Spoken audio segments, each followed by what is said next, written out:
Mga kasama, balikan natin ang report. May kinalaman sa lalabing mga case referrals na isusumite naman ng ICS Ombudsman. Isinasapinal na. May detalye. Radyoman Joyce. Joyce.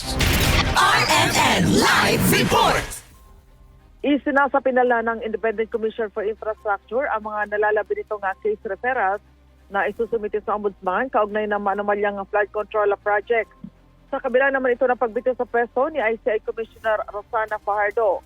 Ayon kay ICI Chairperson Andres Reyes Jr., ang pagbitiw ni Fajardo ay likas na punto sa trabaho ng komisyon, lalo na't ang ICI ay may mandato ng mga lap ng mga ebidensya, palabasin ang katotohanan at magrekomenda ng mga reforma.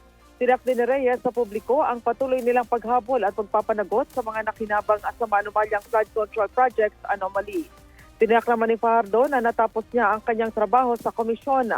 Magugunita nga nitong Desyembre ay nag-resign din sa ICI si dating Public Works Secretary Rogelio Singson.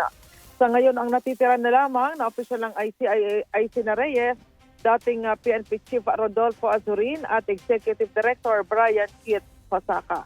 Sa kabuuan naman, may 8 ng case referrals na naihain ng ICI sa Office of the Ombudsman laban sa halos 100 individual na sangkot sa flood control anomaly.